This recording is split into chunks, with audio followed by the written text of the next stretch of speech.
جی سید محمد علی زیدی الحسینی صاحب، گفتگو آپ نے سماعت فرمائی، اور یعنی اب میرے خیال سے یزید کا جو فسق ہے، اس کا جو فجور ہے،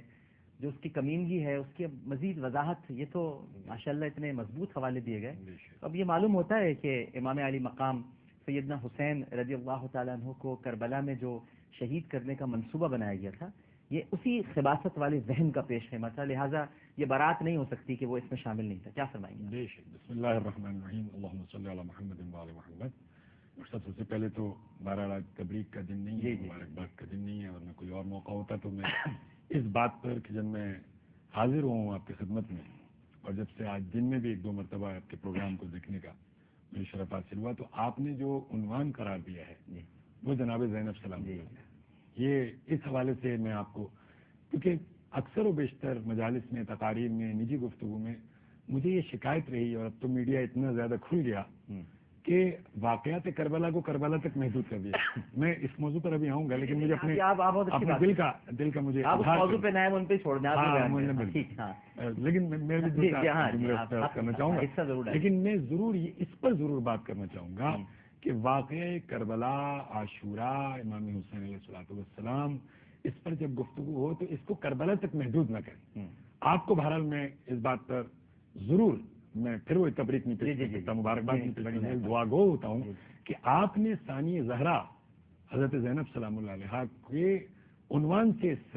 کو، میں مطلب حیران ہوں اور بڑا خوش ہوں اس بات پر کہ آپ نے عاشورہ کو اس سے قرار دیا. اچھا، اس کی وجہ کیا ہے؟ اس کی وجہ یہ ہے کہ واقعی اس طور کا ایک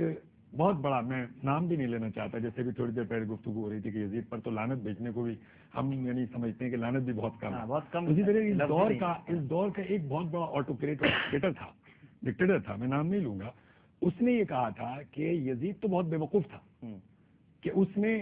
زینب اور سید سجاد کو چھوڑ دیا. میں اگر ہوتا یزید کی جگہ تو میں سید سجاد اور زینب کو بھی قتل کرا دیتا تاکہ یہ سلسلہ کربلا میں ہی ختم ہو جاتا اور یہ بات آگے نہ بڑھتی اور یہ حقائق ہم تک نہ پہنچتے.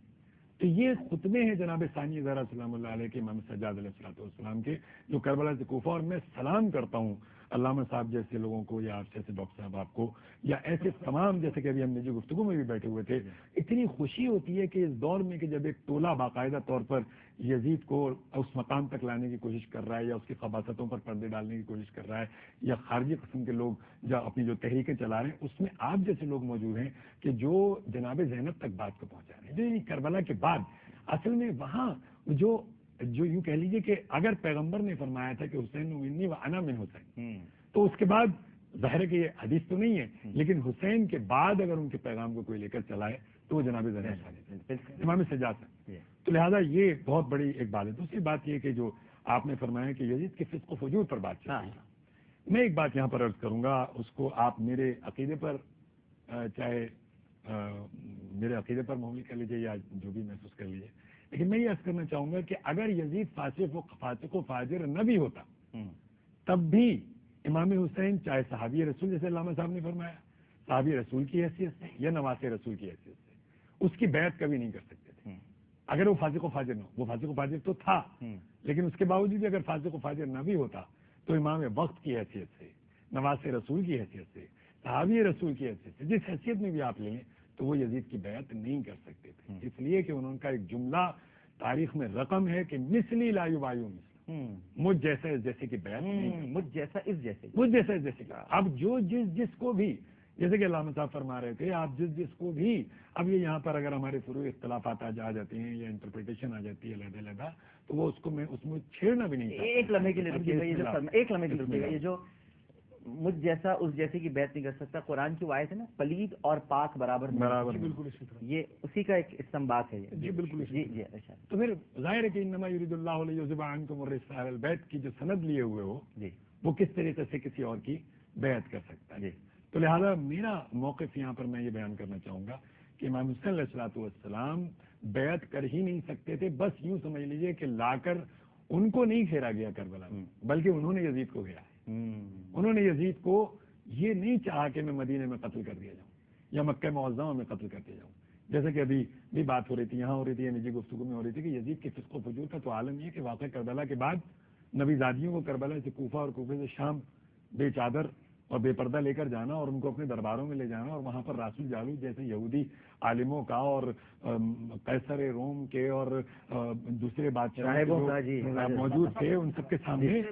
جی بالکل تو اور اسی کو بنیاد بنا کر کہا ہے کہ یزید کو خدا ذلیل کرے تو اس نے خانواد اہل بیت اور مستورات مقدسات کو سواریوں پہ اس حالت میں سوار کیا کہ جس کے اوپر کجاوے بھی نہیں تھے. تو لہٰذا یہ جو صورتحال ہے اس کے لیے میں گزارش کروں گا کہ اس کو ضرور آگے بڑھایا جائے, ورنہ تاریخ عالم میں, تاریخ انسانیت میں, تاریخ اسلام میں مسلمان آپس میں بھی لڑتے رہے, مسلمان آپس میں ایک دوسرے کو مارتے بھی رہے, ہمیں سب معلوم ہے, جمل صفین نہروان ہمارے سامنے موجود ہیں. لیکن کربلا میں آ کر انتہا یہ ہو گئی کہ وہ نبی زادیاں کہ جو اس سے پہلے حضرت آدم سے لے کر خاتم صلی اللہ علیہ وآلہ وسلم تک کبھی کسی نے یہ ہمت نہیں کی تھی کہ ان کے گھر کی خواتین کو مخدرات عصمت و طہارت کو اس طریقے سے بازاروں میں چادریں اتار دی, ہاتھوں کو پس گردن, یہ کوئی معمولی بات نہیں ہے, چادریں اتار دی رسول زادیوں کی, اور بازاروں اور درباروں میں. لیکن یہ کمال ہے جناب ثانیہ زہرا کا اور ان کے خطبوں کا کہ جہاں یہ اعلان کیا گیا تھا کہ یہ باغی آ رہے ہیں, انہوں نے بغاوت کی ہے میرے خلاف, یعنی امیر المومنین کے خلاف بغاوت کی ہے. آپ انہیں ان کے شعور کا تو اندازہ یہ لگائیے کہ جب سید الشہداء علیہ الصلوۃ والسلام سب شہید ہو گئے تو آخر میں آ کر عصر عاشور جو آخری خطبہ ہے, ایک سوال یہ کیا ہے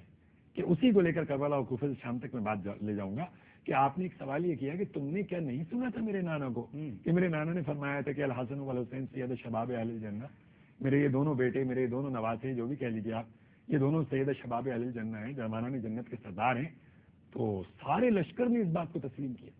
یہ تبری کی روایت ہے, جی سب نے تسلیم کیا. تو پھر سوال یہ کیا کہ آخر پھر تم مجھے کیوں قتل کرنا چاہتے ہو, تم نے میرے 6 مہینے کے بچے کو نہ چھوڑا, 18 سال کے جوان کو نہ چھوڑا, 32 سال کے بھائی کو نہ چھوڑا, اب تم مجھے بھی کیوں قتل کرنا چاہتے ہو. یہ حسین رقم کرانا چاہتے ہیں تاریخ میں, اور اس کے بعد اپنی بہن کو یہ ورثہ دے کر جانا چاہتے ہیں اپنے بیٹے سید سجاد کو کہ تم بھی اسی مشن کو آگے لے کر بڑھنا. اور ان کا جواب کیا تھا, اس لیے آپ کو قتل کرنا چاہتے ہیں کہ آپ سید شباب اہل الجنہ ہیں. یہ شعور انٹیلیکٹ کا اندازہ لگائیے.